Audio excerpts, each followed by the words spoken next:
मित्र, अगर ये सवाल आप 5 सेकंड में कर लेते हो तो वीडियो ना देखना, लेकिन अगर नहीं कर पाते हो तो वीडियो जरूर देखना। कह रहा है, एक आदमी 10% चक्रवृद्धि ब्याज पर 21,000 रुपए ऋण लेता है। हर वर्ष के अंत में उसे बराबर कितनी राशि देनी पड़ेगी कि 2 वर्षों में ऋण का भुगतान हो सके। ये क्या है, सीआई के किस्तों वाला सवाल है। हमको सवाल में केवल एक चीज से ध्यान रखना है कि दर कितनी है।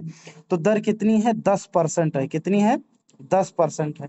और 10% का मान कितना होता है, 1/10 होता है। यानी कोई भी धन अगर आपने 10 लिया हुआ है तो एक ब्याज लगा के आप कितना लौटाओगे, आप लौटाओगे 11 लौटाओगे।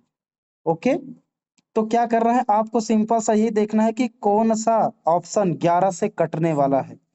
तो केवल एक ऑप्शन आपको दिखेगा, ऑप्शन नंबर बी, जो कि आपके सवाल का क्या हो जाएगा, जवाब हो जाएगा। हाँ, यही करना है आपको।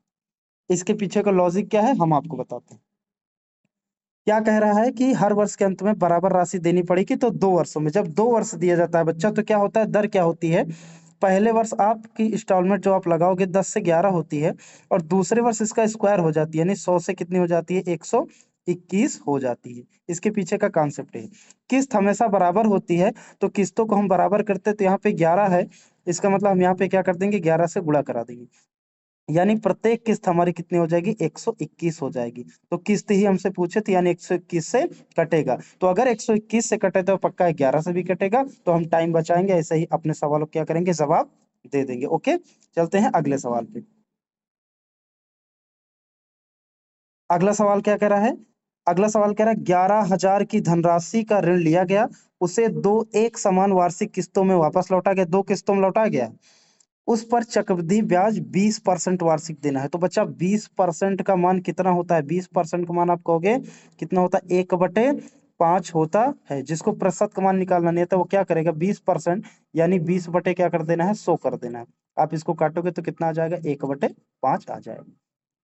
इसका मतलब आपका धन 5 था, तो आपको एक उस पर ब्याज लगेगी 6, यानी 6 से कटने वाला ऑप्शन चाहिए, 6 से कटने वाला ऑप्शन चाहिए।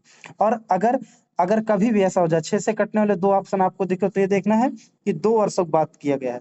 यानी फिर पचम 25 और चकम चकम कितना हो जाएगा, 36, यानी 36 से कटने वाला आपको ऑप्शन चेक करना है। तो आपका आंसर कौन सा होगा, ऑप्शन नंबर डी बिल्कुल करेक्ट हो जाएगा। तो लग रहा है ना सेकंडों में। आगे देखते हैं। अगला सवाल है, 210 रुपए की राशि कर्ज पर ली गई, जिसकी अदायगी 2 बराबर किस्तों में देनी है। अब हमें कुछ नहीं देखना, दर कितनी है, 10%। तो 10% से, यानी पहले वर्ष कितना होगा, 10 से 11, और दूसरे वर्ष का स्क्वायर हो जाएगा, यानी 100 से 121। तो हमको बराबर भी नहीं करना, हमको ये पता है कि किस्त बराबर होगी तो 121 के बराबर आएगी। 121 से कटने वाला ऑप्शन देखो, 121 ही पड़ा है option, option number B. Okay, अगला सवाल देखते हैं। अगला सवाल है, उधार ली गई कोई राशि 5% प्रतिवर्ष की चक्रवृद्धि ब्याज के साथ 882 की 2 बराबर वार्षिक किस्तों में लौटाई जाती है।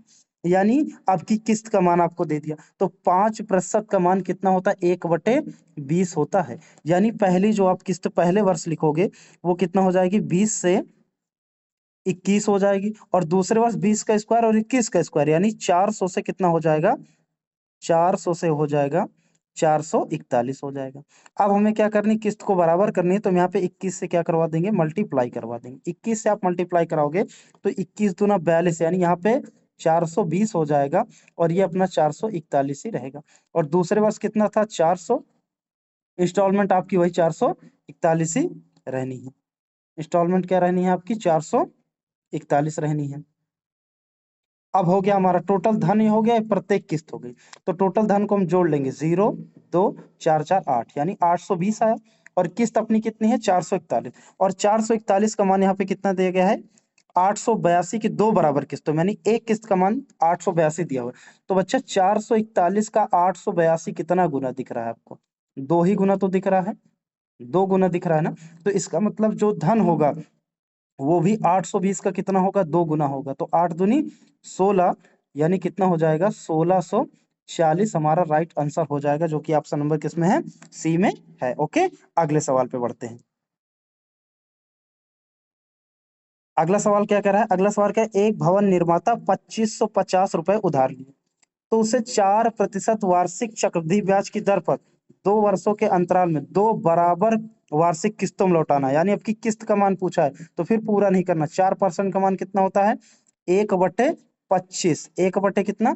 25, यानी 2 वर्ष का है तो पहले वर्ष कितना होगा बच्चा? 25 से 26, और दूसरे वर्ष कितना हो जाएगा? 25 का स्क्वायर 625, और 26 का स्क्वायर 676, यानी पक्का जो किस्त का मान होगा 676 या 26 से कटने वाला होगा। तो 676 से करोगे तो कितना? 676 दूना 1352 दिख रहा है। अब ये आप ऐसे भी कर सकते हो, 26 है तो 13 से भी कटने वाला देख लो, 26 से कटने वाला देख लो, या 26 के स्क्वायर से कटने वाला देख लो। तो छोटे में अगर आप टेबल पढ़ते तो 13 से भी कट रहा था, जो हमारे क्वेश्चन का क्या हो जाएगा? जवाब हो जाएगा। ओके बच्चा, अगर वीडियो आपको पसंद आई हो तो प्लीज चैनल को सब्सक्राइब करना। मिलते हैं हम अगले टाइप के साथ, तब तक के लिए धन्यवाद।